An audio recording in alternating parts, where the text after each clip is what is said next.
The woman quietly placed concentrated sulfuric acid at the corner of the table. When the patrolling invading army officer passed by, the handle of his swaying sword accidentally touched the concentrated sulfuric acid, causing it to spill into the officer's shoes. The officer immediately let out an agonizing scream. However, this was merely the woman's first move. The true revenge had only just begun. She stuffed a sugar cube into the door crack to block the corridor door, adjusted the foredrip behind the door to the right position, rotated the wooden box filled with alcohol, and placed the cart directly opposite the box, making the corridor extremely crowded. She then entered the waiting room and saw numerous soldiers, causing her tense expression to tighten further. At that moment, the doctor was about to add a bottle of distilled water to the sterilization pot, but his glasses were suddenly covered in fog. The woman quickly approached, pretending to help, and took the opportunity to hand the doctor a bottle of ether. The doctor, being careless, poured all the ether into the sterilization pot. The woman took the opportunity to quietly take the distilled water from the table. She then went to the corridor and quickly spilled the distilled water when no one was looking. The distilled water flowed along the corner of the wall to the west and soon reached the door crack. The sugar cubes began to melt under the influence of the water. At the same time,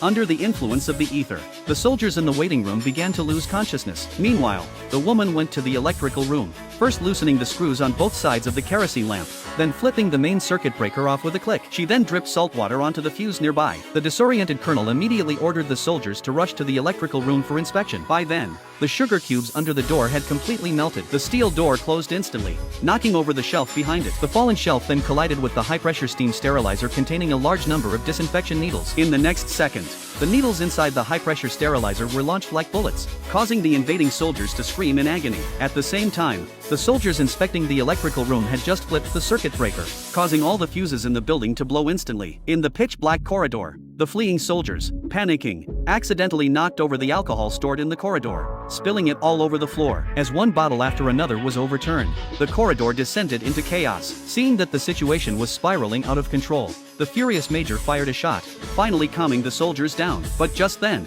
the Japanese soldier inspecting the electrical room rushed back holding a lantern, startling the colonel into silence. Unexpectedly, the lantern slipped from his hands and ignited the alcohol on the floor. The soldiers were terrified, and soon the corridor was engulfed in flames. The invading troops perished in the inferno, while the woman had already calmly departed.